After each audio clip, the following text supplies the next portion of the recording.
Welcome, everybody. Happy Friday. Let's get to know who's here today. Feel free to say hi in the chat and let us know where you're joining from. I don't really know how to start this. These are always the most awkward to start, these Q&A sessions. I don't have anything prepped for you guys. Let's just start talking. Hi, Elena. Nice to see you. Jody says, Happy Friday all from the Sea of Cortez in Mexico. Welcome, Jody. Hello, April. Trina, happy Friday. Jackie and Franz. Becky, happy Friday from Washington. From Walla Walla, Washington. Happy Friday, Christine. Hello, Lisa. If this is your first time with me, my name is Jackie Mancuso. I am joining you guys from the Chicagoland area. Yeah. I am, my goodness, where are my words today? I'm an Insight Timer teacher.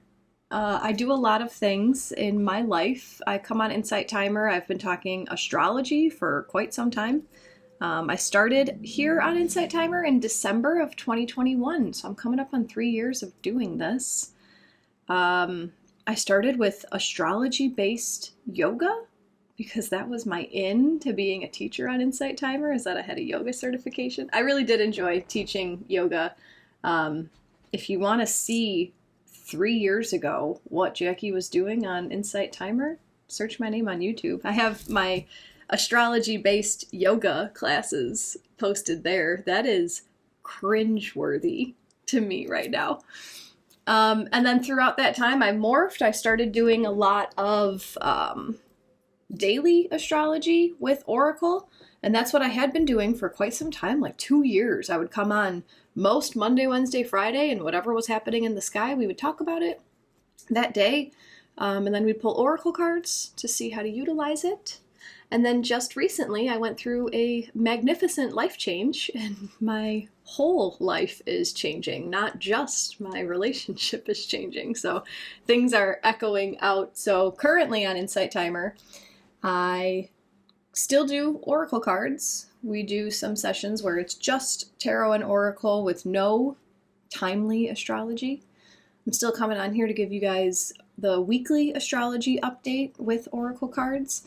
And then today, I'm bringing back this Q&A. When I first started on Insight Timer, I can't remember the last time I did a Q&A, but I know I've hosted like 4 of them. And they were always fun. They were always a way to just kind of go off the cuff and talk about whatever.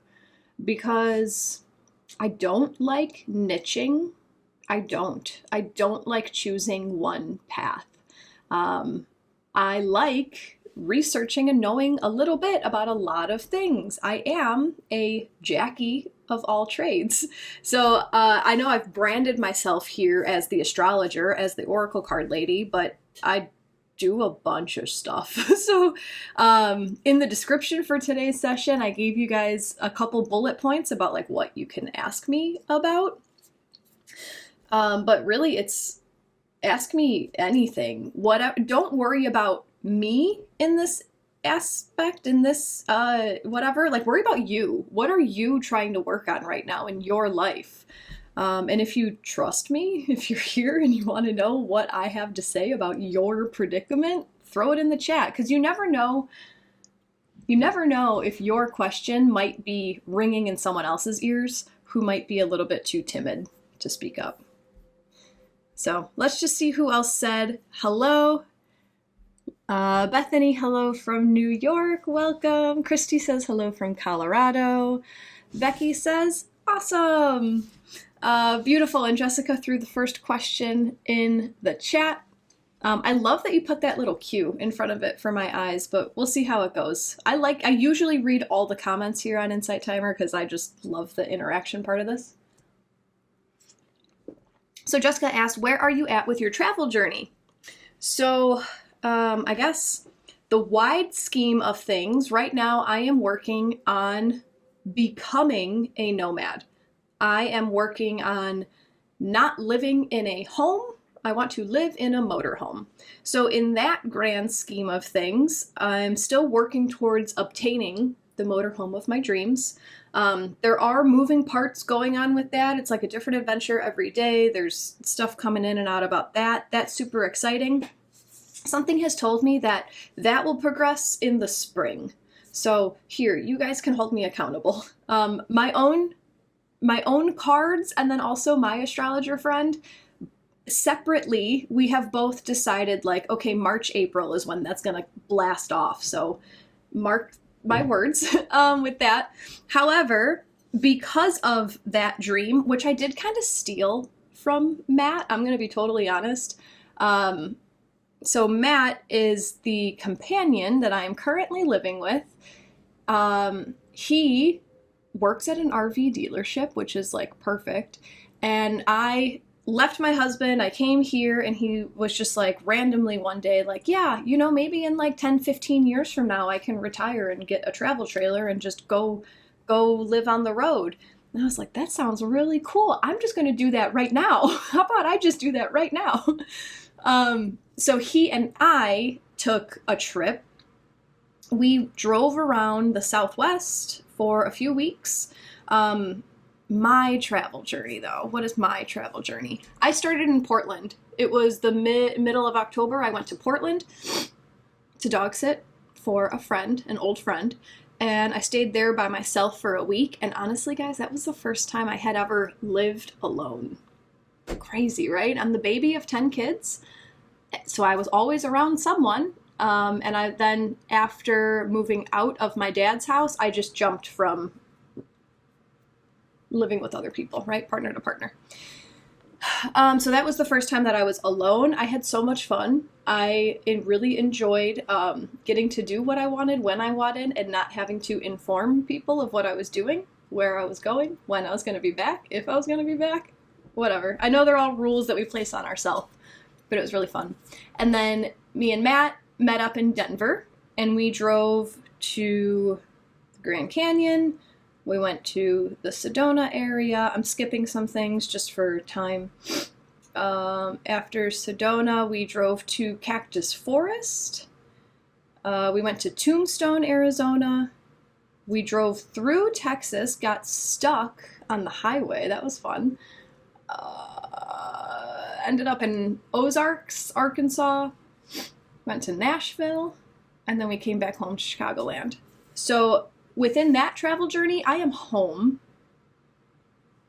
Fell into a deep depression for a few days when I got home because I realized, like, I don't want to be planted. I don't want a yard. I don't want these chores. I don't want neighbors. I don't want it. But I'm flowing with what is. So I hope that answers your question. Hello, Lori. Christine is curious about my human design. I see Becky says you're curious about the human design. Trina's a Manny Jen, curious about your human design. Will you do an intro course on human design sometime? So let me tell you, I'll answer all those questions. I'm going to tell a backstory to get to the answer of this. So I am doing a lot. I do so much, and I feel like I'm not doing enough. I have a 7-course outline created already for a human design course series. I love human design. It's fascinating to me. I feel like no matter how much I learn about it, there's always more to learn. I've been in my human design experiment, is what they call it, I think for like 2.5 years. I don't remember specifically when it started. So am I going to teach a human design course? I think I'm done making promises with my work because I'm a manifester. So my human design, I'm a 5/1 emotional manifester. My interpretation of what all those things mean, the 5/1 profile, all my 5 babies, anyone who has a 5 in your profile, that's the mirror aura. So anyone with a 5, especially 5/1s and 5/2s, when it's your personality, your outward, people have a really hard time seeing us. This was the first thing I ever learned about human design, and it resonated so much in my life. Anyone with a 5 line, especially the first number, people have a really hard time seeing through the mirror. So a lot of the way that the world interacts with us is just a projection of what they feel about themselves. So that kind of like really helped my ego when I learned that, knowing that like being the baby of 10 kids and getting blamed for everything. When I learned that about the 5 line, I was like, oh shit, they just hated themselves. They just wanted to yell at themselves and they did it through me.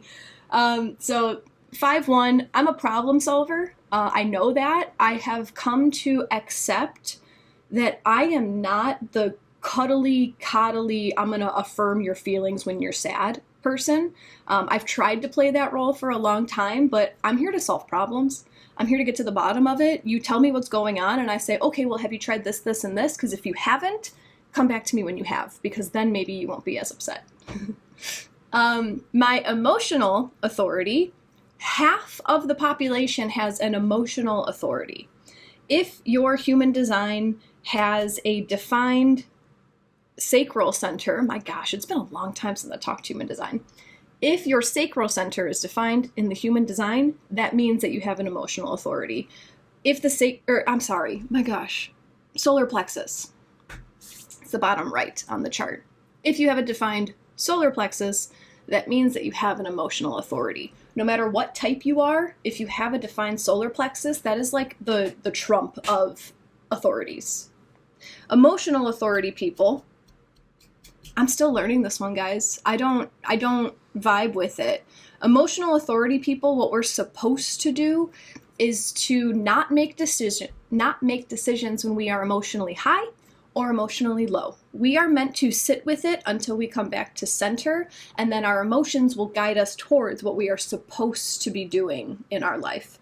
And the human design authorities, these are really based on like big life decisions. So I like to help people feel into their authority by asking them about big life choices, right? How did your emotions guide you into purchasing the home that you love versus how did your emotions guide you into purchasing the home that you hate, right?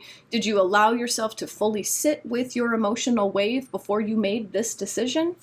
And then usually you can tell the decisions that you're unhappy with, you usually rushed into them or you made them because of external sources and all that stuff. The manifester part of me, this is where I give myself permission to stop promising things to my audience. And maybe this is the emotional authority as well, because I get super excited about something. That outline, that's 7-course human design outline that I made, I did that all in one day. I was sitting here and I was just like, this feels great. I'm on fire. I just really want to do this right now. And I got it all done. And I could like imagine myself recording all of this. But then 2 days go by and I'm like, I don't feel like doing anything right now. So the manifester part of me is kind of here to just do my life. And you guys can follow if you want. You guys can learn from what I'm doing if you want. That's been hard to wrap my head around as well. I am still working through some guilt of being a manifester because the world is comprised of 70% people that are generators or mani-gens, manifesting generators. So generators have a defined sacral center. 70% of the population has a defined sacral center. Those of us who are manifestors, projectors, or the very, very rare reflectors, which I've met 2 ever in my life, we do not have a defined sacral center. So the world, 70% of the world, is based off of this ability to just have this ongoing battery. The 30% of us don't have that ongoing battery. So if you are a manifestor, a projector, or a reflector, and you haven't dove into this yet, just realize that the whole world, the whole work system is based on generators. We are not made to work 9 to 5s. We are not made to just produce from X time to X time, and then you clock out and you go home and you rest. We work more on knowing our own body, knowing when we have the energy, and knowing when it's time to retreat. So That was a really long explanation. I hope that that helped answer all your questions. And then obviously ask follow-up questions if you guys want. Trina, thank you so much for your donation. That is very much appreciated. If you guys get something from me talking today, I do accept donations. I do really appreciate donations. Normally I give you guys book dives based on the oracle cards that we're using for today, and who knows, I'll probably grab an oracle deck at some point today. I love giving book dives in response to donations. So, Moho Fun, what do you mean by Moho Fun? Am I reading that wrong? April asked, how did your spiritual awakening begin? I like this question. Personally, my conscious awakening began when the world got weird, 2020. Since then, since I've been unfolding and unpacking things, I'm realizing more and more that I was dripped so much information at a younger age. Like, the universe was trying to get me to wake up and it wasn't time. My spiritual awakening coincided with my awakening to how fucked up the world is.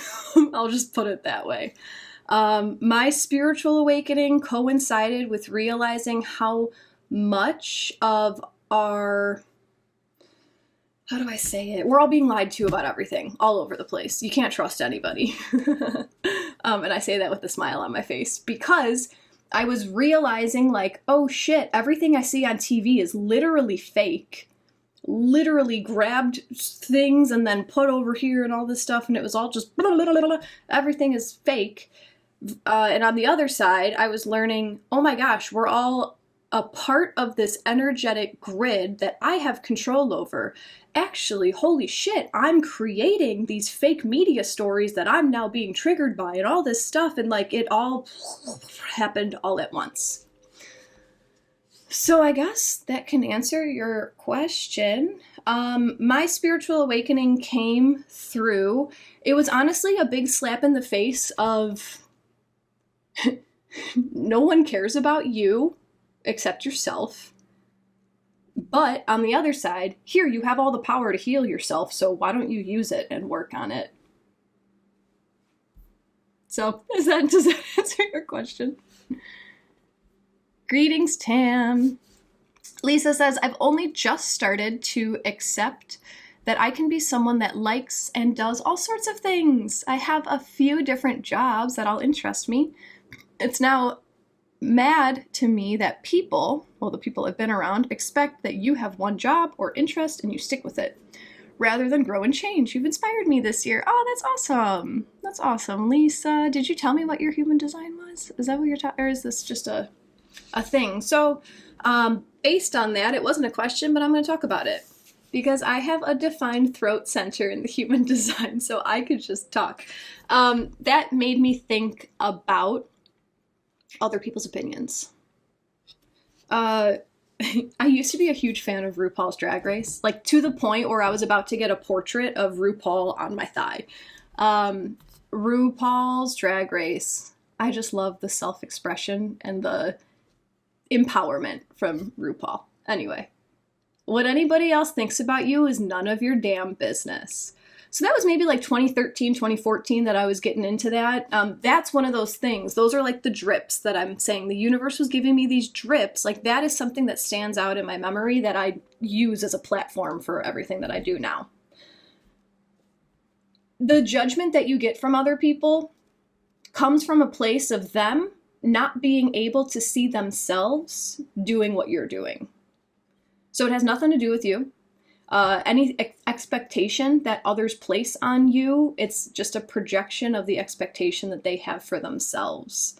It's super uncomfortable to sit with your own projections, right? And so a lot of people in this world haven't learned how to do that yet, so they just throw them onto everyone around them. Shadachat. Jessica, wow, the baby of 10 kids. How do you feel like being the baby of 10 kids has shaped who you are? I like that question. It's a difficult question because I don't know life any other way. And y'all can apply that to anything in your life, right? What is it like being this way? I don't know. It's my experience. I don't know what it's like to be different. But how has it shaped me? I guess I'm going to take that question a little bit broader, and then I'll try to answer that question. I believe that family is here for us to learn acceptance. I believe that our family is here to show us some of the biggest wounds that this incarnation is about healing, personally. So I believe that your family is here to just make you feel like you don't matter so that as you grow up, you can use those experiences and say, well, I can see how I can grow from that. I can see how I'm different than these people, and this is why. I don't know if that's this for everybody, but that's what I think that family is about. Like, family's here to piss you off so that you can use that anger to go heal yourself and then heal the world. So how has being the baby of 10 kids shaped me? When I was growing up, I used the joke all the time. I feel like I had 11 parents because I have 9 siblings and then mom and dad. I am vastly younger than the rest of my family as well. So it's literally the Brady Bunch. My mom had 3 girls with another dude. My dad had 3 boys and a girl with another woman. So here's 7. And then they got married, and then they had 3 more. So I have 2 full-blood sisters, and then the rest are half-siblings.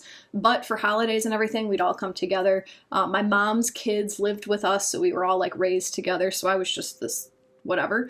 So all those kids are older. My 2 sisters were born in 82 and 84, and I was born in 91. So there's a 7-year gap between me and the next sibling, and then the rest of them are all like pretty close. So I kind of do feel like I had 11 parents. I felt like I didn't have siblings growing up. I didn't have that like play friend. So in a way, I was an only child, and I just had a whole bunch of people giving me their opinions on what I should be doing with my life. I did actually, this didn't come up until I did the healing. I did an inner child healing with a friend who was like helping me do it. And she and I came back to this 3-year-old version of Jackie, and I was like, hey, or maybe younger, and I was like hanging out in my crib, and she's like, okay, what does Jackie need? Does she need to be held? Does she need to be like shown the way? And I'm like, Jackie wants everyone to shut the fuck up. Jackie knows what she wants. Like, get off of me. Let me do my thing. So in a way, I feel like having all of that compression in my life, I've kind of felt like I was compressed. I felt like everyone was telling me what they think I should be doing. And I just wanted to break free. I just wanted to let me figure it out on my own. Like, thank you for keeping me safe, but I don't accept your worry. So that's what I got from being the baby of 10 kids. Becky, which place was your favorite on my trip? Hands down, Sedona. Hands down, Sedona was my favorite on my road trip. I should have counted like how many places we went to. I posted all these pictures on my Instagram, so if you guys want to see all of our travels, my Insight Timer bio has all my links. We went all over the Southwest, and I was most excited for Sedona because y'all had been telling me for years, you have to go to Sedona, Sedona, Sedona, Sedona. And I am not like a touristy person. I am not someone who wants to go do what everyone else is doing. And so the more everyone said Sedona, I was like, yeah, I'll put it off. But then it kept coming up. Like over the summer, I had a few times where random people would just come and like talk travel with me, and Sedona kept coming up. So I was like, all right, universe, I hear you. I'll go to Sedona. We got there in the afternoon, and we went to Tlaquepaque, which is like a art market, I guess is the best way to say it. But they were having their Dia de los Muertos celebration that night. So that was pretty cool because both Matt and myself have lost our fathers. So we like went. There was this cute little thing where you could like write a letter to a deceased loved one. So we wrote letters to our dads and we put it up and stuff.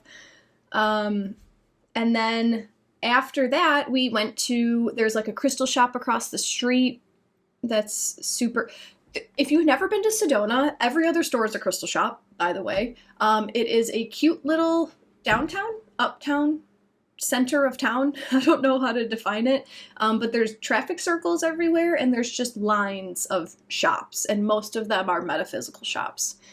So after Tlaquepaque, walking back to the car, we stopped at a crystal shop that like I thought was going to be cool. They had actually outside, they had those, what are those fancy outdoor chairs called? Like Aaron deck? I don't know what I'm saying. Rich people chairs. They had 4 of them sitting outside in a square underneath one of those copper pyramids, those like energy. Aaron deck. Did I even say that? So we sat under that, and I like got to teach Matt what that is. It's just an energy suck it. Like copper is a conductor in the pyramid. It's a conductor. So we sat under that for a minute, whatever. Then we went into that crystal shop. And it was okay. It was real crowded. And then walking back to the car again, there was this store called Crystal Gratitude that I had seen when we were walking into Tlaquepaque, and I was like, I just want to go here. We're going to go here. And this one was vast. It was huge. Everything was spaced out. It felt nice in there. And the man working was probably in his early 60s. And then there were 2 girls that he was talking to that it sounded like he had known, hadn't seen for a long time. So he was like catching up with this girl and whatever.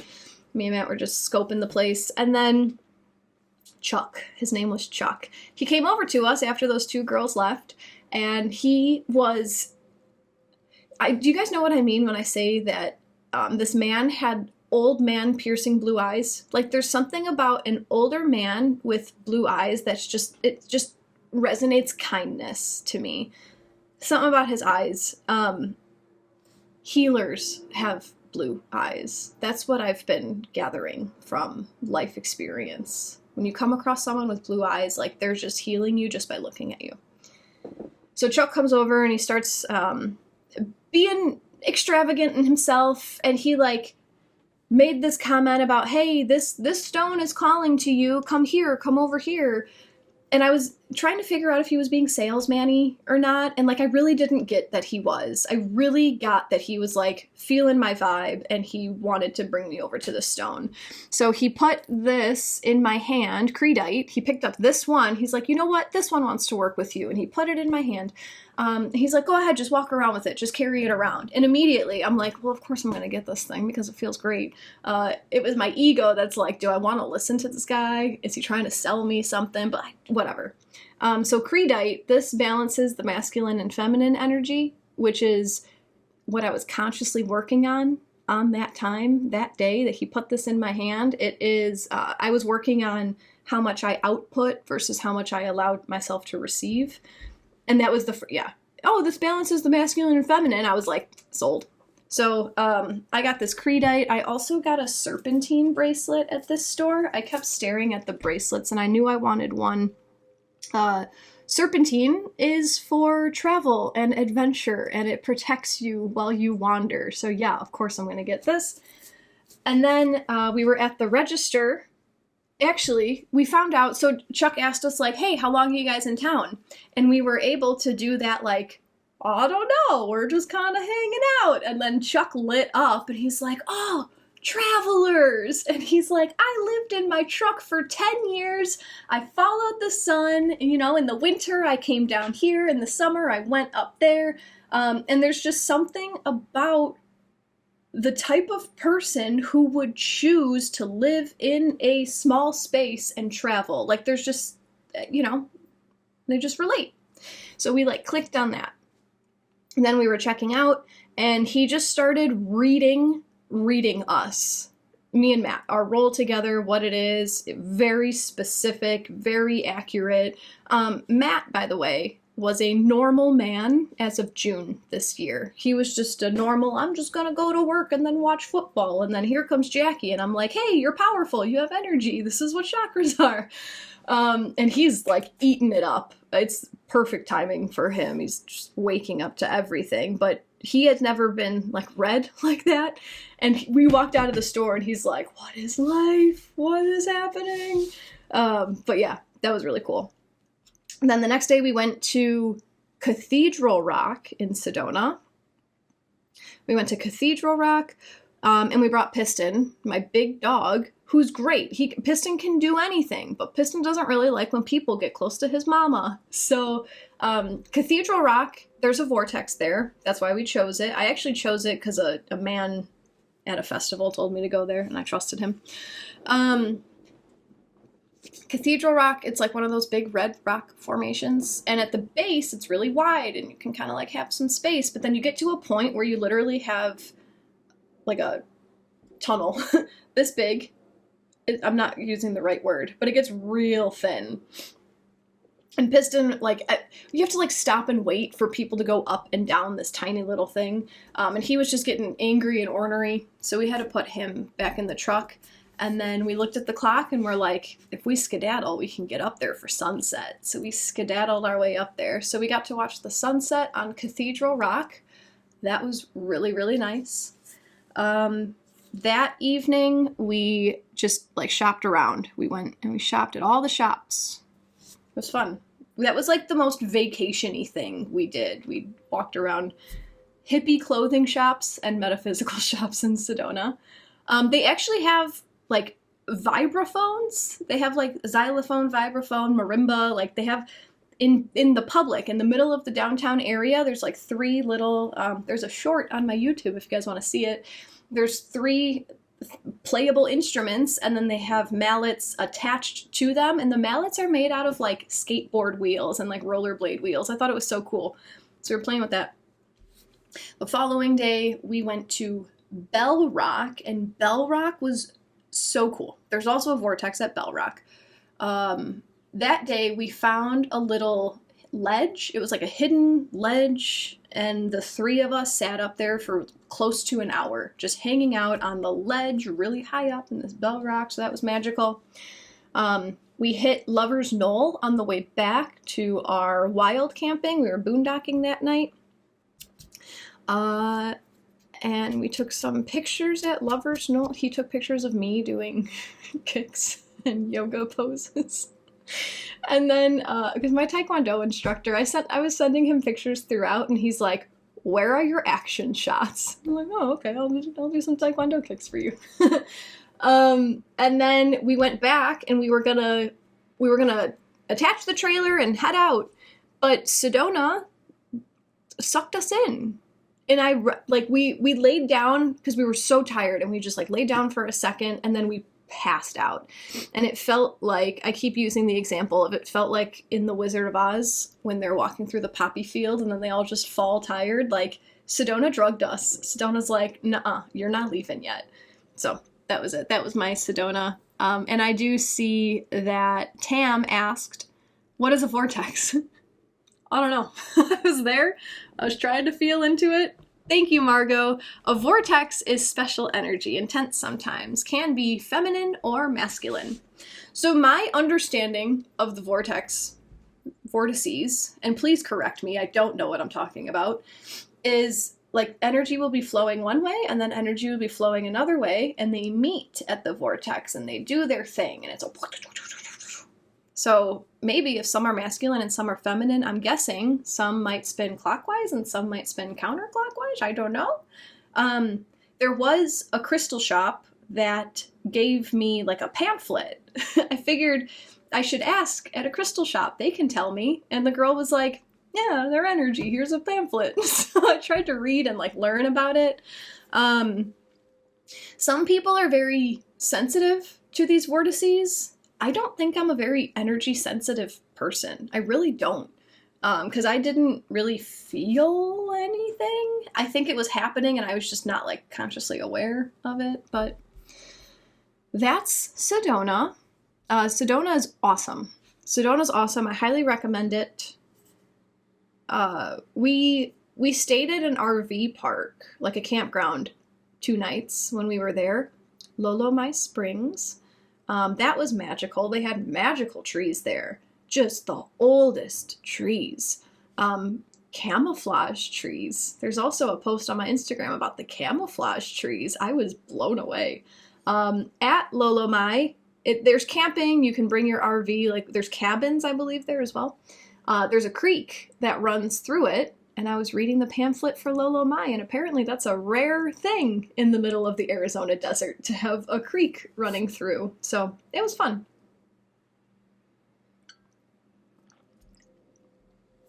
Christine is a 3-5 emotional generator, vessel of love. Trina's a 5-2, April's a 4-6. Trina, 5-2, emotional authority. Yes, you create spark and others help bring to life. So that's my thing, being a Manny. I don't know how to call in those people yet. That's what I'm working on. I have so many ideas. I can start them. I'll give you the whole outline, but I'm still learning how to call in the generators to do the work for me. Christine, 3-5. I have, and this could just be a personal thing, right? I could be throwing my personal life opinion on this, but I have the utmost compassion for my 3-5s. I really do. One of my sisters is a 3-5. My Taekwondo instructor is a 3-5. And I've met a handful of other 3-5s that are, like, I feel like you guys just signed up to have the shittiest cards dealt to you. And you're here to figure it out. So the 3 line in the human design is the trial and error line. You gotta fuck around and find out. I'm being raw today. I don't know why I feel like swearing today and I don't other days. The 3 line is trial and error. You got to try things. You have to fail because that's how you learn. So your whole life is just failure after failure after failure after failure. And then you got that 5 line in the background. You're the heretic. You're doing stuff that everyone around you is like, what are you doing? Why don't you do it this way, you idiot? So there's something about that 3-5 profile that I just feel like you guys are here to feel so outcasted and feel so like, I don't know what I'm supposed to do and everyone is against me. That's what I feel about 3-5s. I do have a client though who is a 3-5 projector, and she has worked through a lot of this kind of stuff and she's just awesome. So I see you. Once you get to the other side, once you learn that, like, yeah, the rest of the world's projections don't matter, you guys are great. I think everyone is great. The 2 line, I see that Trina is a 5-2. What I know about the 2 line is that you guys love your retreat. You need your quiet time. You need your alone time. You need to go process what you've learned out here. You got to go like in your cave and tuck it away for a minute. And then 4-6, something about this profile, I just like, it hits my hard head. When I see the 4-6, I'm just like, in the human design, the profiles are made up of numbers 1 through 6, and it's a combination of those 2 numbers. My quick understanding of human design is that numbers 1, 2, and 3, that has to do with how you receive information. Numbers 4, 5, and 6 has to do with how you put out information. So a 4-6 profile, my first thought is that you guys are natural teachers. You're here to just output, output, output, because you can output as a 4 line and you can output as a 6 line. So the 4 line, that's the opportunist. That's the line that I just like can't, do you guys hear that knocking? Like I can't, the 4 line doesn't make sense to me. So if you want to throw in what that means for y'all, go ahead. The 6 line, I saw also that someone was a 3-6. That was further down. Carla's a 3-6. So the 6 line, that's the role model line. I love the 6 line. The 6 line, you have your life phases, and it has to do with astrology also too. So like you have a phase from birth to 18. That's your second or your first nodal return. And then that kind of lasts until you're 30. So honestly, it's the first 30 years of your life. That is your fuck around and find out time. If you have a 6 line, The first 30 years of your life, you are acting as if you are a 3 line. You are acting as if you're just supposed to try, fail, try, fail, try, fail.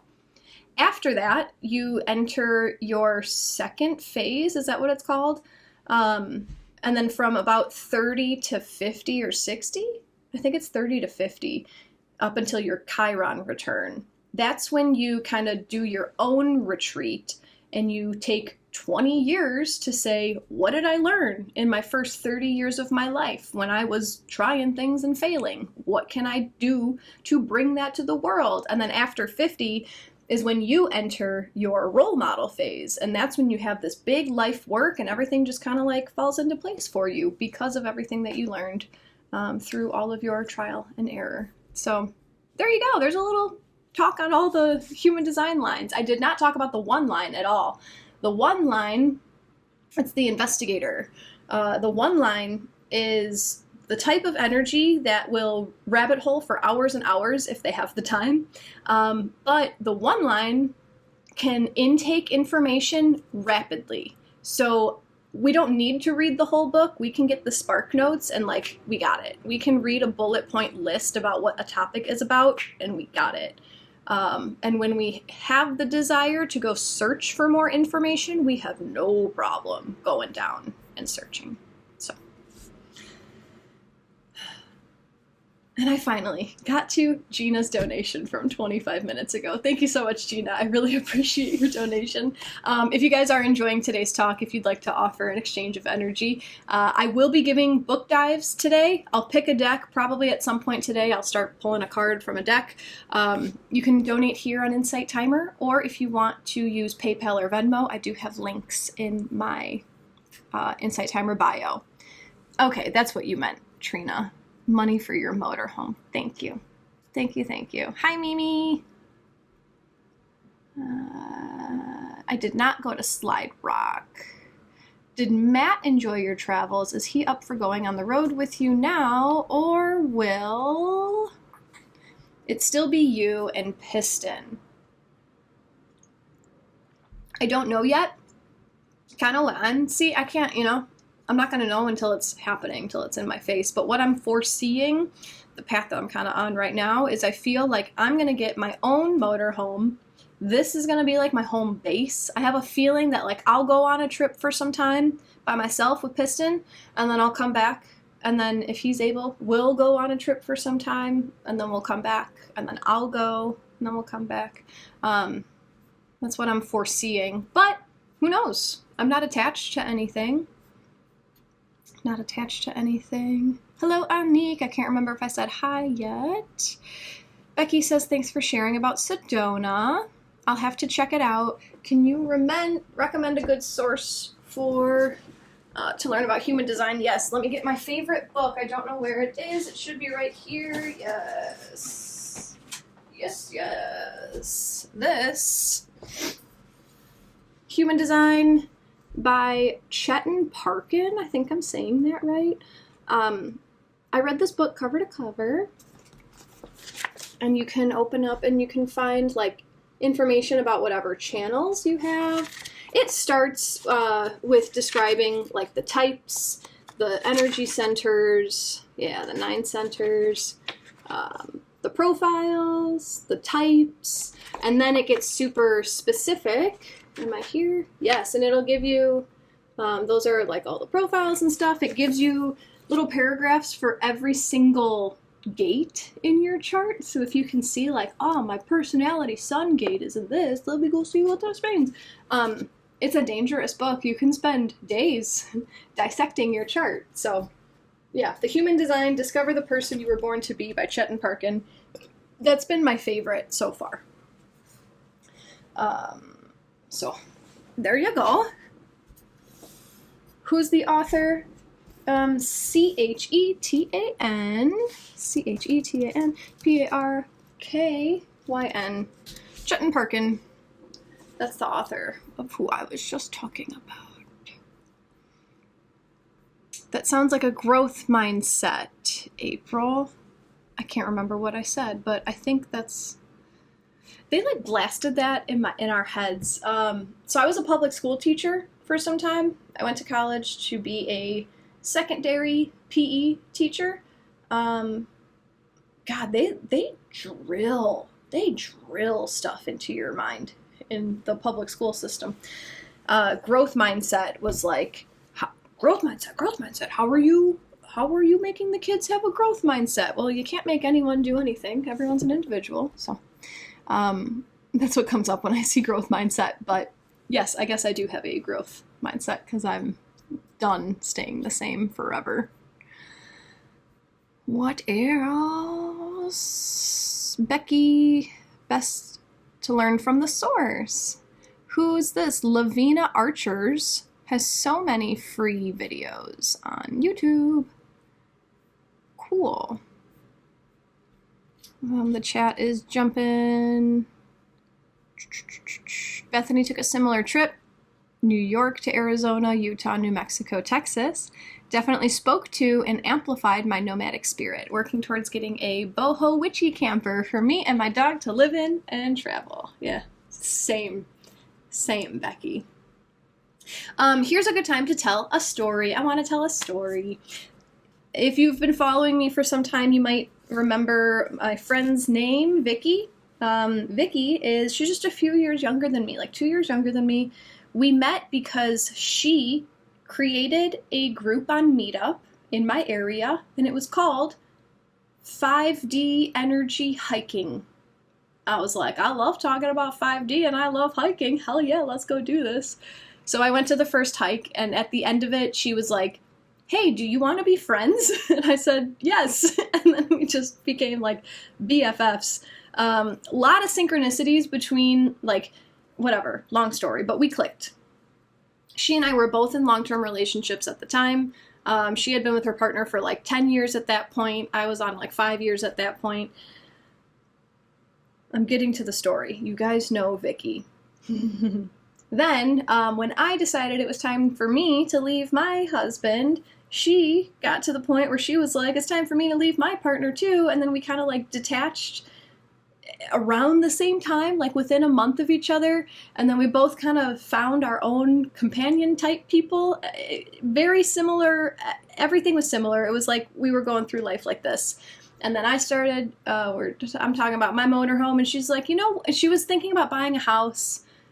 And then she kept getting messages around like, no, do not buy a house right now. It's not time to buy a house. And she's like, well, I'm just going to go drive around. So I don't know. She might be in one of the Dakotas or Wyoming or something right now. She also works online. Yeah, it's just so cool watching things unfold beautifully for people. But anyway, the point of my story. So Vicky's also driving around the country right now, just doing whatever she wants to do. And she made a post the other day where there was a picture of her standing way out in the distance in the Badlands. I don't know where she is. I've never been to that part of the country, so I don't want to pretend like I know what I'm talking about. And she told a story about how she was standing there and she heard someone yelling, do you have an iPhone? And she was like, what the hell? And do you have an iPhone? And she's like, yeah. He's like, I just took some badass pictures of you. Can I send them to you? So like he airdropped her these pictures. And then she told the story about how it was some like family who was also traveling around the same area that she was traveling around. And the whole story, especially her being, I think she's 31 right now, but 31-year-old single woman driving in a car around the country by herself.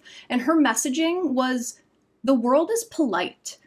People are here to support you. Humans are kind. She's experiencing it firsthand. She's not watching the media that's showing you every shooting and every rape that's happening and every bad thing that's happening. Like, yeah, sure, that happens to people who are an energetic match for that.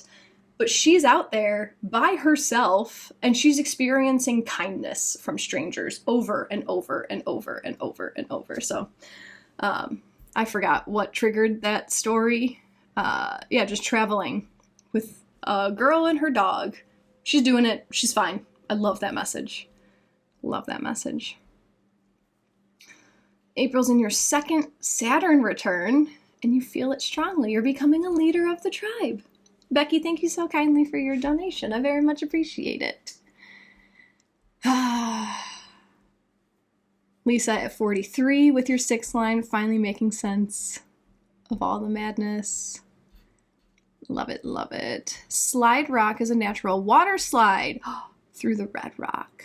I will 100% be going back to Sedona. When I go to Sedona, I will be boondocking somewhere not south of Sedona because that road was a pain in the ass. I will find somewhere north of Sedona, east or west. I will not be staying south of Sedona. Go back to the beginning to get great info for HD on De Luna. Awesome. About the 5s, trying on different identities. Interesting. Lisa, have you always had dogs? Not always. When I was growing up, I was actually a cat person. We could never have indoor cats because everyone in the house was allergic to cats. And a cat found us. It was the winter. My sister went to her car or something, and there was a cat like hanging onto the wheel in the wheel well. So we started feeding her Fancy Feast, and then we'd give her our lunch meat before it went bad, or like as it was about to go bad. That's all I remember about that cat. Her name was Fleas. She had 2 or 3 litters, and she was an outdoor cat. We just let her go wild. We'd leave food out. She'd show up. It was great. We gave away all of the cats, and then we ended up keeping one who at that time I was maybe 6, 7, 8 years old, around that age. I wanted to name her Chi-Chi. And then my family was like, Jackie, that means tits in Spanish, so we're going to call her Whiskers. So we called her Whiskers. We got Fleas fixed, and she ran away. And that was my first tragedy. I have healed that. That has come up in healing work, is when my cat Fleas ran away after we fixed her. So then we had Whiskers. She was tiny. I can't weigh things, maybe 7 pounds. Like, she was a dinky little cat. And then when I was maybe 9, my older sister got her first dog. So I was a dog person as of age 9. My sister Michelle, I'm a small person, I'm 5'3". Michelle is probably my size or smaller. She was like, I want a Great Dane. So she brought home this Great Dane, Piper, a female, and that was awesome. But then Michelle moved out and took the dog. My other sister, Corey, rescued Arca. Arca was a cattle dog mix, 40 pounds. Arca was already named. That stands for American Race Car Association. We were not a hick family at that point by any means, so that was just always a joke. So Corey had Arca in the house for a long time. She tried bringing home a second cattle mix dog from like a pet store, and that dog was just nuts and we couldn't do it, so we had to give her back. And then, my gosh, this is memory lane. So then Corey moved out, and it was just me and my dad, and we were solo, right? Like, at that point, my dad was the pet. My dad was the one that I had to take care of. And then I moved out, and I didn't get a dog until I got Darla with Paul, my husband. So, yeah, I went, I don't know, probably a decade without dogs, and then I became a dog mom again in 2018. We got 2 dogs in 2018, both of those girls, they're still with Paul. And then in 2019, we got Peastone, and now I have Peastone with me. Fixed mindset stifles growth. 100%. Chris, hi, I have a question about human design. I have a defined center that only has 1 gate lit up and an undefined center that has 5 gates lit up. Which center is more defined in this case? Wouldn't the undefined center that has 5 gates be more than the defined center that has only 1 gate? Great question. I'm going to look in the book for a picture example for people who might not understand. Cassie, that's awesome. The cat I had growing up was named Chi-Chi. That's so funny. That's really funny. Yeah, that was definitely my choice. Okay. Sorry, I want to use a visual as I explain this, and I am easily finding a visual. See, it's right there. So, what Chris is talking about are the centers in human design. And if you can see, I'm going to try to hold real still. In each of the centers, there are a bunch of gates. The gates are all labeled with numbers. So, Chris's question is, if a center is defined, if one of his centers is colored in, I'm assuming you're a dude with Chris spelled like that. If a center is filled in, that means it's defined. However, only one gate is activated. There's another center that is undefined. It's white. It's not filled in, but there's 5 gates active. So in your human design, God, I wish I had a better visual to do this. A gate is, let's back up, Tam. I love that you asked that question. If you ever have the chance to look at, and maybe open a separate Google search right now, human design mandala, it's going to show you a big circle. And it's going to look sort of like your astrology chart. And there's going to be planets all around that little circle. There's going to be, depending on what system you're using, there's going to be black planets, there's going to be red planets. There's going to be 2 different color planets. These are your conscious and your unconscious placements. Where the planets were the day you were born, and where the planets were 3 months before you were born, when the human design says that your soul enters your body. So you're going to see this circle with all these pie pieces. There's 64 pie pieces. Human design uses 64 gates, whereas astrology uses 12 signs. Astrology breaks it into bigger chunks. So that's how they associate astrology into the human design. So then, all of these gates, I know it's so tiny, it's so hard to see, but they're all randomly distributed around these centers. If anyone knows why certain gates are in certain centers, please let me know, because that's something I haven't yet clicked. So let's pretend that you have a planet in each of these 3 gates, but you don't have any planets in any of these 3 gates. So if you have a planet in a gate, that means that it's going to be turned on, right? Your gate is turned on. You're going to have the gate highlighted in your chart. So that's what Chris is talking about. He has a bunch of gates that are highlighted, but this center is still white. The center is not defined. If there are no gates to complete the channel, you see how there's those channels, those lines that connect the 2 centers? That's what defines a center, is that the channel is active. There's a gate here and a gate here. The channel is active, so then boom, both of those gates are turned on. Does that make sense? I see the confusion with, like, let's say you have all of these gates turned on, but then you have nothing that's going to connect to any of these other channels. It does make sense, like, oh, I have all these active gates. Why isn't my center defined? So when you have a center defined in the human design, that means that you have internal access to the motor for that center. Like, you can always access the energy of what that center is all about. That comes because you have a channel connecting it to another center.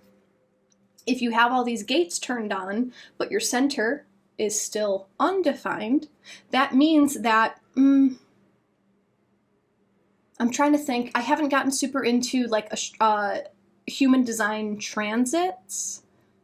The only thing that I've like learned about transits, when the sun transits a certain gate, it's going to highlight that gate. But if your center is undefined, that means that you have inconsistent access to that center. So sometimes it's going to be on, sometimes it's going to be off. If you're around someone else who does have that center defined, there's a good chance you're going to pick up on their energy. There's a good chance you're going to borrow their energy for that time in order to have access to that center. There's so many words and I'm trying to keep them straight. Those gates, however, are always active for you. The gates are active, it's just the channel is not complete. That was such a long answer. Does that make sense? I love visuals when it comes to teaching. This is helping me realize how much I love visuals. Tam, did I answer your question? What is a gate? Cecilia, is gene keys similar to human design? I can tell you that the answer is yes, and that's about as far as I go with gene keys. I've never researched gene keys. My astrologer friend Max, he is way into gene keys.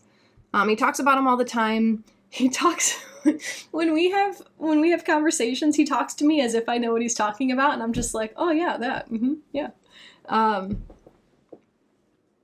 Yeah, I'm not sure, but yes, I know that they are related. Tam, not yet. I wish I could share my screen. A gate in human design is, okay, so let's say, like Tam, your sun is in Taurus, right? In your astrology, like you are a Taurus sun.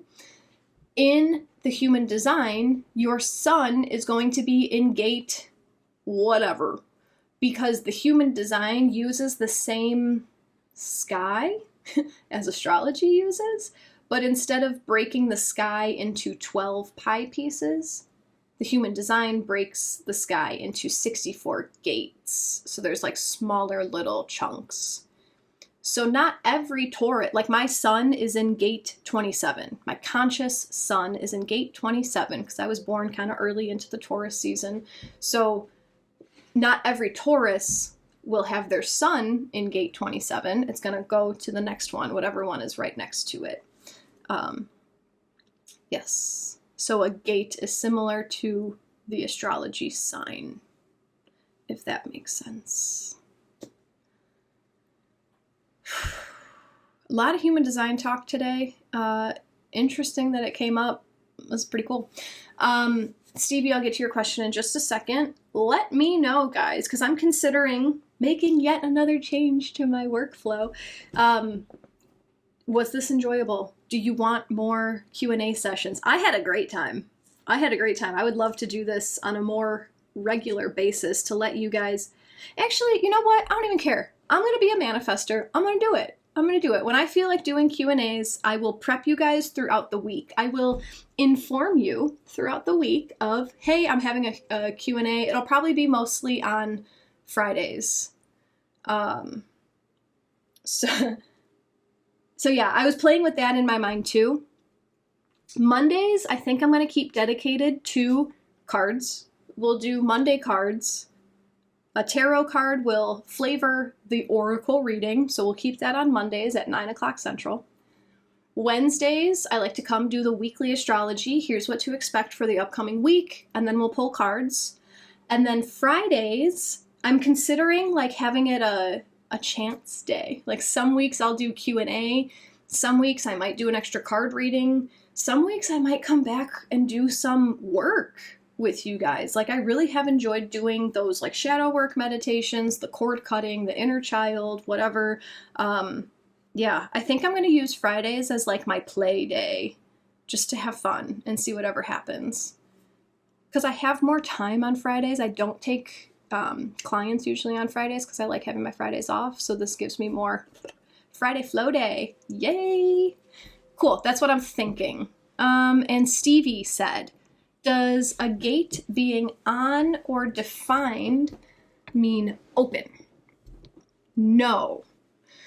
A gate, can gates be open? I don't want to give you guys like, I don't want to talk like I know what I'm talking about. Centers, your energy centers, those 9 shapes around the body graph, those can be one of 3 things. Those can be defined, undefined, or open. And there is a difference between undefined and open. A defined gate means that the gate itself is colored in because there's a channel that connects that gate with an adjoining gate. That is defined. Undefined is when you have gates active within the channel. Undefined is when you have gates active within the center, but it's not connected. So that gate would be that channel. I've been talking for too long. That center would be undefined because there's an active gate, but it doesn't connect to a channel. So it's undefined. An open gate in the human design is when nothing is going on whatsoever within that center. Open means that there are no gates that are active within the channel. It is literally a blank open space. And there is a difference between open and undefined in the way that the centers work. Haven't got there yet. That's what I know. Thank you guys. Cecilia, it's fun to see where our talks go. Lori has enjoyed this. Damn, you're amazing.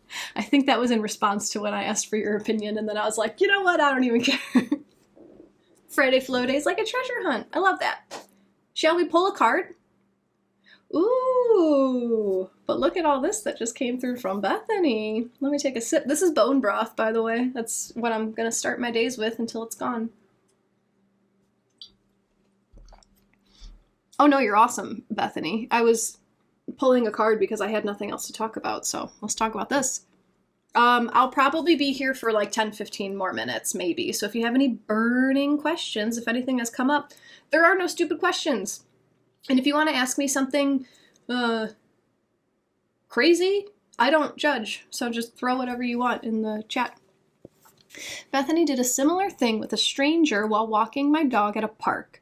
My mom was taking pictures of her baby girl in a swing. Her love for her giggling baby was palpable, and I tried resisting but felt a stronger urge to offer to take a picture of both of them. She looked at me like I was nuts, but handed me her phone. I felt awkward, but I took a picture of her pushing the swing.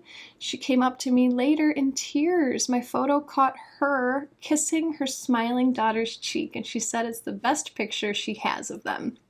That made my day, and I don't know why I was compelled to share this, but I'm in tears again. And I agree, there is kindness in the world. I love that, Bethany.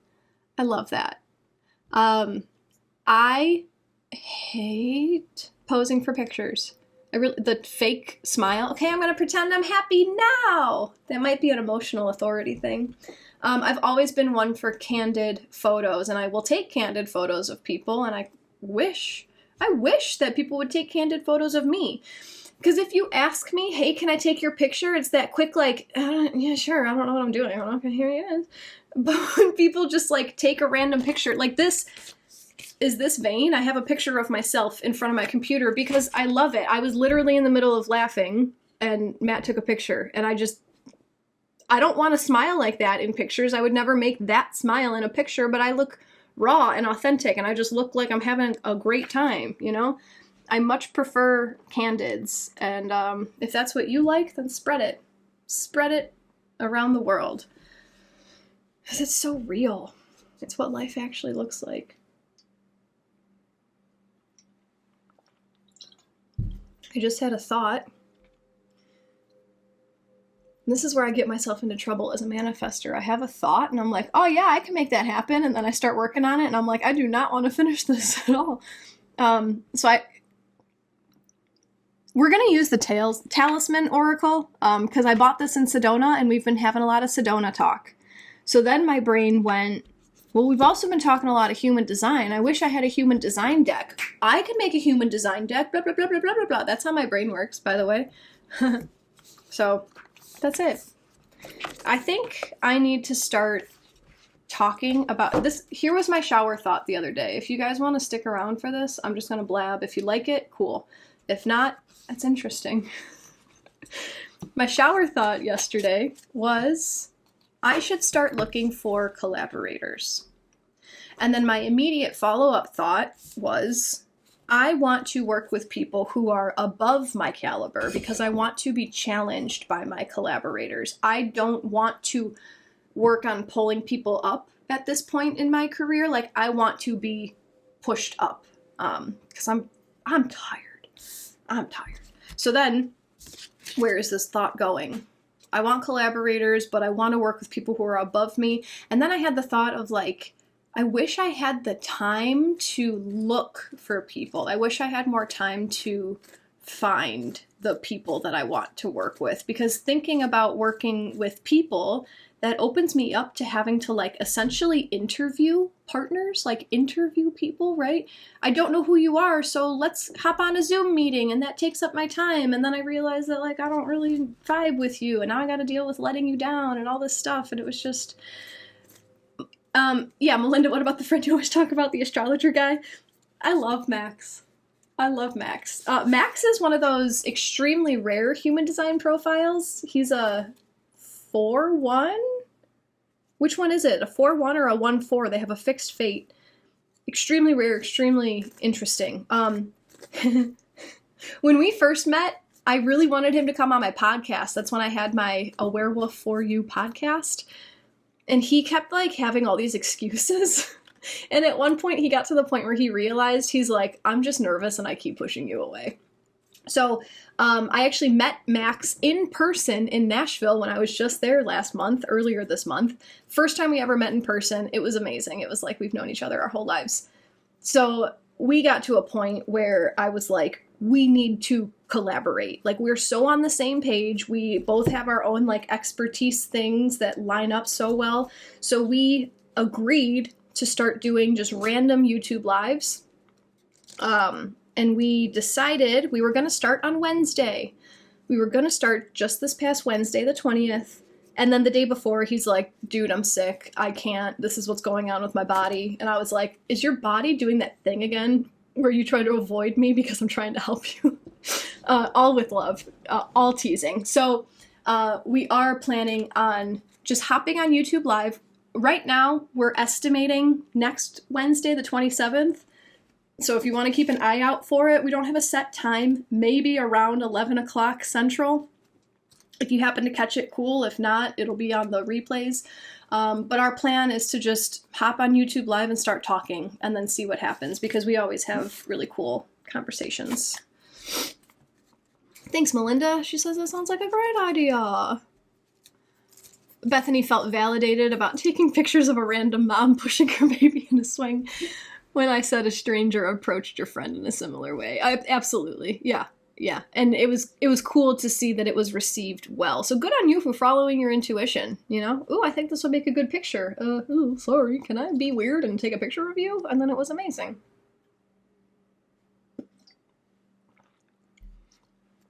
Anik says, I appreciate when people step forward and engage in a simple kindness without thoughts killing the inspiration. Yes! This is what I feel like doing. I don't care if you judge me. That takes a lot of practice.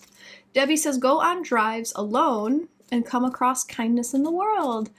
Live in the big city and find that when away, see so much kindness. It's amazing.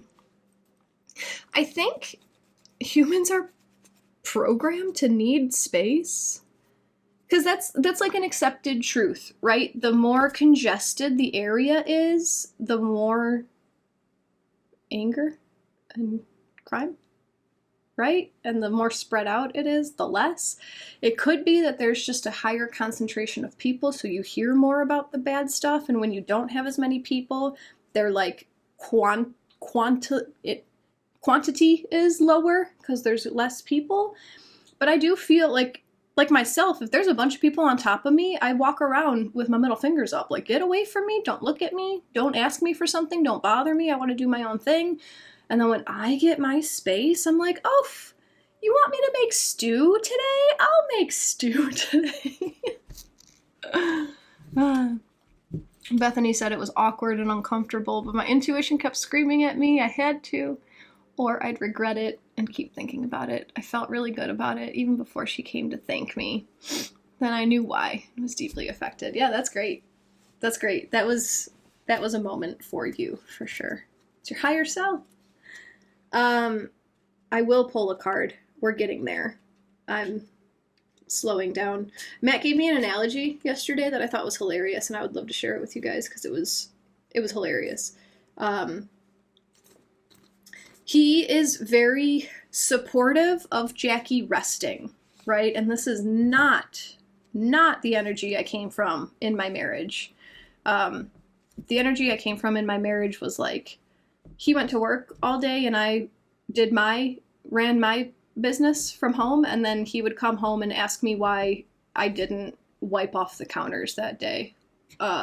Very high expectations for what he wanted the house to look like, right? And obviously I fought against it, you know? I was my rebel self, but it's still like day in and day out, someone like, hey, report to me what you did today. So Matt is very like pro rest. You want to sit on the couch all day? Yeah, you're tired. Go do that. And I'm still like learning how to accept that. I'm still learning that that's okay. And so yesterday he said something about rest. Because I was talking about whatever. I'll tell you. I was talking about how I feel like this is my opportunity right now to kind of just pump the brakes on all work, because I have been doing a lot of this stuff for money. I have been doing a lot of this stuff just to make sure I earn a paycheck. And I'm realizing that, and that scares me because I don't want my work to be chasing the bag. I want to do more stuff like this where I'm clearly just, I've been talking at you guys for an hour and 15 minutes. Like I clearly love doing this kind of stuff. So I told Matt that I want to consciously end things in my work that aren't bringing me joy, because I have some financial support right now. And then he brought up like, yeah, go ahead, take the rest you need. This is actually perfect timing. Like the winter's coming and all this. And like, I could feel that it was time for you to rest. And I was like, well, what do you mean?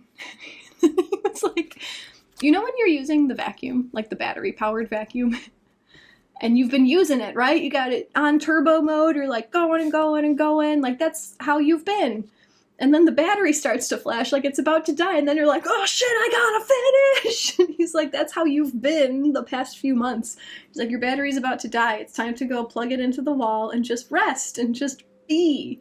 And that it hit so hard. And that's kind of what I feel like I've been doing. It's just like, oh no, I'm about to run out of energy. How do I not run out of energy? So that's it. That was a funny thing that I wanted to share with you guys. Okay.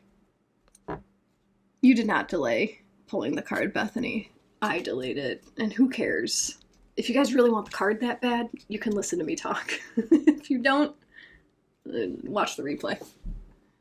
Here's the card deck. Feel free to send your energy into this deck. Lisa loves my analogies. You're very visual, so I appreciate your analogies. I love analogies. I love how you talk about his support. Yeah, he's just so, like, best friend in a box. You guys want to order an online best friend in a box? His name's Matt. What do we want to ask this? What's the main takeaway from this Q&A session for all of us? What is all of our main takeaway from this Q&A session? And I know someone's going to ask, this is the Talisman Oracle. I'm showing the box on screen if you want to look at it. The Talisman Oracle. I bought this in Sedona. This is the one deck I bought in Sedona. So what is all of our biggest takeaway from this Q&A session? If you guys have been enjoying today's session, if you'd like to offer me your energy in gratitude in the form of a donation, they keep me coming back here. They keep me supported so that I can live life and fill my cup and do things that make me feel happy and fulfilled so that I can come and share all the spillover with you guys. That's it. That's it. I appreciate all of your support. So I'm making a change to my Patreon. I announced it yesterday in my email, my Sagittarius season email. My Patreon was for Embody Astrology. I was hosting a bi-monthly group. It morphed, it changed all the stuff. I was like teaching a group. That is dissolving at the end of this calendar year. So I know, Melinda, you're in there. I don't know if you've seen the post yet. We're going to have our last 3 meetings of the year, and then Embody Astrology is going away for now. And then I made changes to my Patreon where if you guys want to just support me because you love me, there's a $5 tier where you can just throw me $5 a month. I would really appreciate it. And then I also have a $10 tier where I'm going to post all of my videos onto Patreon so you can watch them ad-free because I have been posting my replays on YouTube, where I am monetized to earn a living from my content. So I am putting ads on my videos. So if you want to not see the ads, I have that $10 option on Patreon. So I just want you guys to know that there are ways to support me, which is great. And if you don't want to do the money thing, help me on YouTube. That is a great way right now. YouTube is how I'm hoping to just earn my living. Honestly, that's kind of what I'm striving for right now. I just want to make my content and then be actually compensated for it. So if you want to watch my videos, like them, put whatever the hell comment you want to. You can put gibberish in the comments, but just like the algorithm will see that people are enjoying my stuff, it's going to spread it to more people. So not only to like help me survive financially, but to get my message across to people, right? Because I know what I'm saying is valuable. I know what I'm saying can help people, but there's only so much I can do to scream out into the vastness of the internet.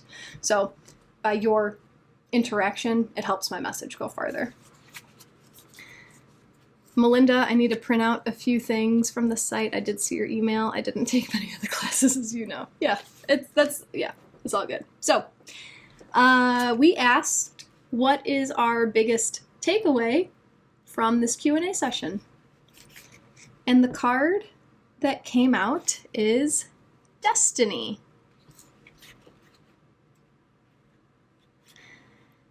Social limitations and negative bias trick our subconscious into believing we are not able to achieve our desires.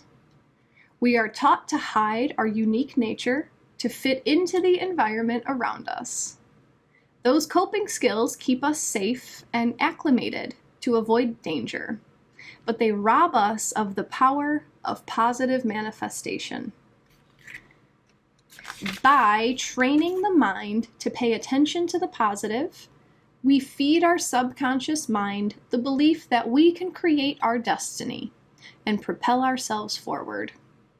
Our minds can be free when we use this key that we've carried on our back all along. We own the power to change the narrative. The power of this card lets us know to use this card when you need to shake the negative thoughts that are holding you back. We can't control the actions of others, but we can change our perspective. Envision having a chain of keys and trying a few to unlock the cage. How does it finally feel to find the right key? How does it feel, to finally find the right key? I'm going to ask that twice. Feel the presence of the cage and armor dissolve as you notice the gentle breeze of freedom on your skin. And the affirmation for this card is, I am free. So I don't know how this Q&A gave us the message that we are free, but I have a lot to say about this card because why not? Your perception, your beliefs of the world frame the world for you. Last night I just listened to Pam Gregory's video on the upcoming Sagittarius new moon. She talks about this kind of stuff all the time, and it is top of mind for me right now. Your perception of the world creates the world that you are living in. If you constantly feed your mind with things that are fearful, you got to look out for this, you got to be afraid of this, you're going to start to believe, you're going to develop this mentality, this perspective that the world is a scary place. So if your subconscious believes that the world is a scary place, your conscious is going to create evidence for you that the world is a scary place. If you feed yourself, if you brainwash yourself, okay, we're all brainwashed from everything around us, right? I think that literally everything has the capability to brainwash us. So take control and brainwash yourself and write positive affirmations all over your house because, hi, I did that and my life is great because of it. See, look, I have affirmations right here. I know that everyone loves me and wants to help me. I am excited and expansive. I easily accept support to achieve my dreams. I am open to receive just as much as I give. So I brainwash myself. You could do the same thing. So then, if I'm constantly feeding this into my life, I know that everyone loves me and wants to help me. My conscious mind is going to create situations to prove that everyone loves me and everyone wants to help me. And like, you have to get this through your thick skull in order for things to start happening, right? So I was kind of pondering when Pam was talking about this yesterday. It's so easy to firmly attach to your beliefs, right? So let me call myself out. What is a belief that I might have a blind spot to that I am working towards? Like, if you feel resistance in your life, if you feel like you keep going up against this wall that you can't break through, the wall is your belief. So, the wall for me right now is I just want to be on the road, right? I just want a motorhome. I just want it to show up in my driveway so that I could get on the road and go. So my belief is that I have to effort to make this happen. I have to effort my way into obtaining a motorhome. That's what I believe. I believe that that's the only way it can happen. I can change my belief. I can brainwash myself. I can start putting affirmations around my house. I can start scripting how easily this thing just showed up into my life. And because of work that I've done in the past, I know that it'll happen. I don't know when, and I don't know how, but I know that it'll happen. So whatever destiny that you want for yourself, start telling yourself that you're gonna get it, that you do have it, that it is for you, because we are so incredibly powerful. You have no idea until you try.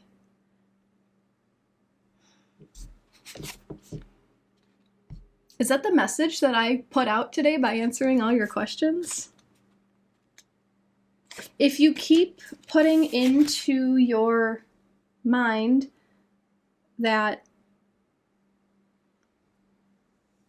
the world is scary because that's what the news is telling you, that you have to be afraid of this, and you have to give your emotions and your compassion to these people that live across the world from you, that's so draining. So draining to you taking care of you. Bethany says, I'm so glad I dropped in here. I'm very drawn to people who are like-minded or not, but have a flexible mindset of forging their own path. I think that's so vital. Thank you. I'm glad you dropped in too. I liked all the stories. I liked all your energy. That card description resonates with my last comment. Yeah. Fixed mindset versus growth mindset.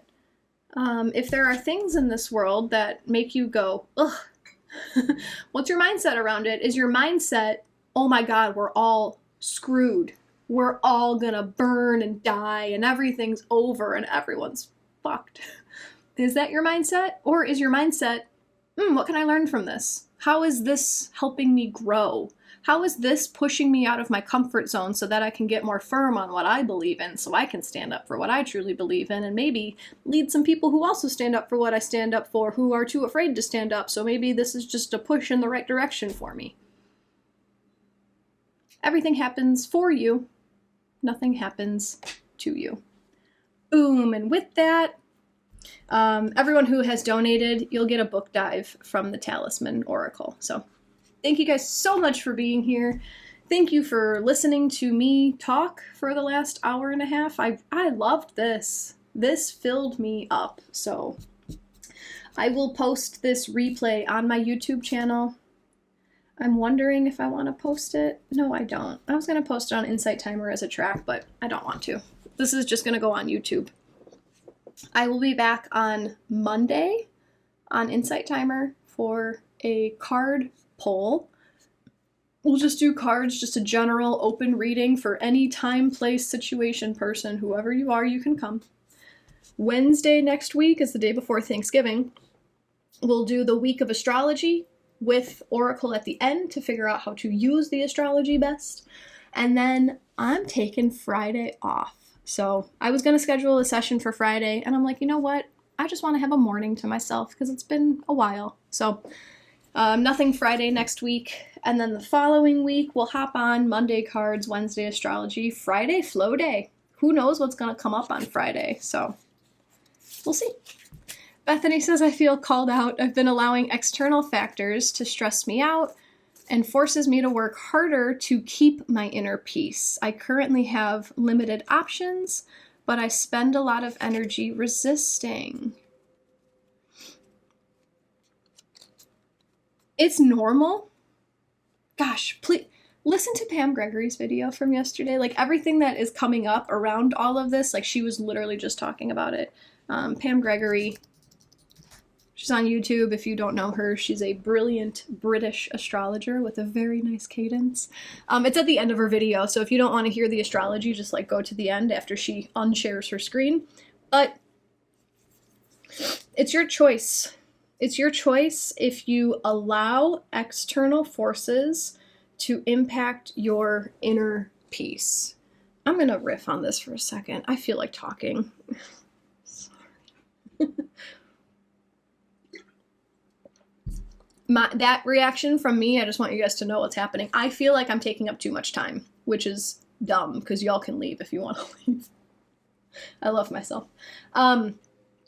If you are allowing external factors to impact your personal peace, then you are quite literally handing your power to things outside of yourself.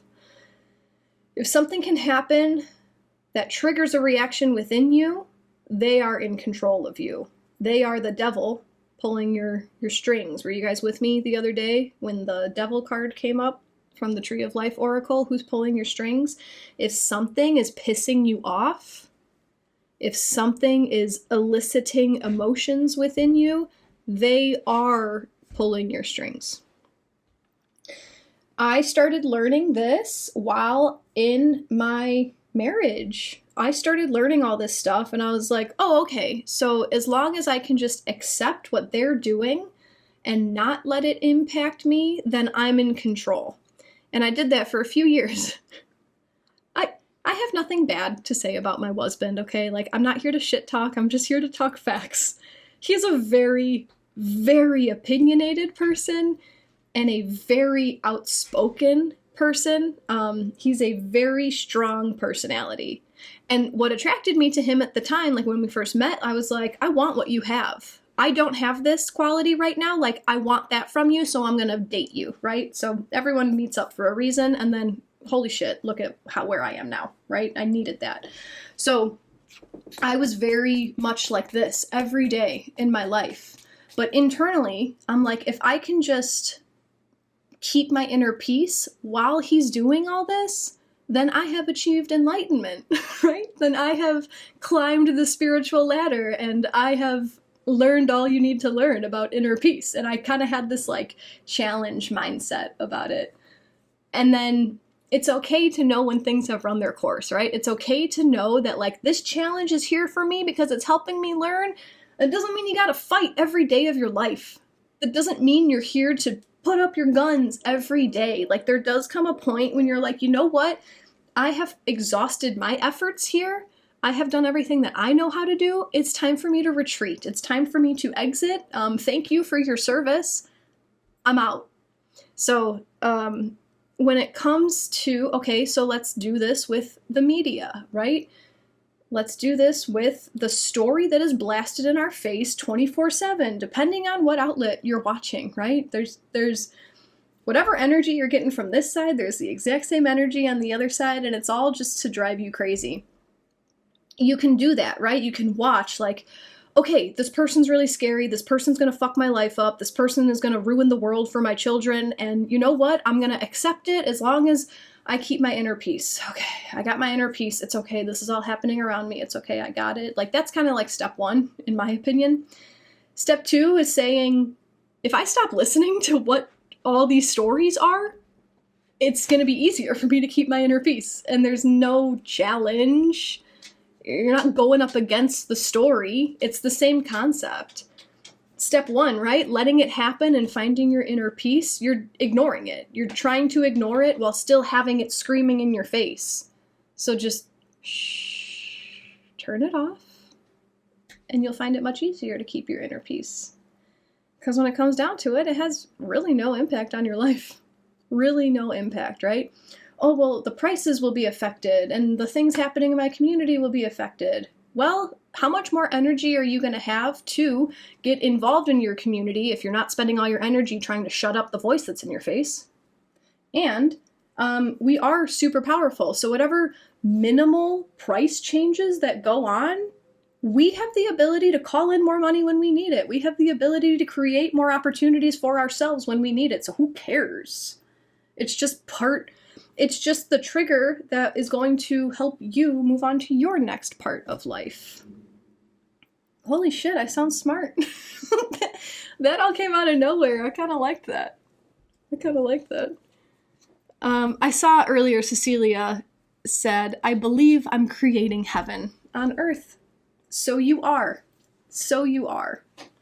It is so because I say so, and so it is. April says, let it flow. Melinda says, we love listening to you, Jackie. What are there, like 4 people left here? Bethany doing similar. Big hug, need to stop letting your ex do this. Debbie, love you, saying this with love. You cannot change what other people do. You don't need to get this person to stop doing this thing. You can never do that. You need to decide if you're going to take it and how you can set boundaries so that it doesn't happen anymore. Setting boundaries was something that was real scary for me for a long time too. And I felt like I had to set boundaries with attitude. You don't need to set boundaries with attitude. You can just say, I don't want this. No, thank you. Okay, I'm going to walk away now. Bethany, I don't think I realized I was doing that until you spoke about fear and us creating more of that. Dealing with government agencies making me feel less than for becoming disabled has been grueling and dehumanizing. Now I see how much I was risking of myself by resisting and not reframing. Interesting. Debbie, 124, honestly, I believe that tally on Insight Timer, I believe that that's how many people have like come into the session and may have left. Because when I watch that number, it only ever goes up. I never see it go down. So, I don't know. Thank you so much, Cecilia, for your donation. I really am getting out of here. April, it's not what happens so much that matters. It's what you make of it. Yes. You are welcome, Lori. Jamie says, I find I'm much happier when I step back from the news. I loosely pay attention to it while taking it with a grain of salt. Congratulations, Jamie. What would happen if you didn't give a fuck? What would happen if you completely backed out? What would change in your life? Just sit with that. Take your time and sit with that. Alrighty, everybody. Thank you so much for being here. I'll see you on Monday and Wednesday next week. Sending love to all. Namaste. I hope you have a lovely weekend. Take care.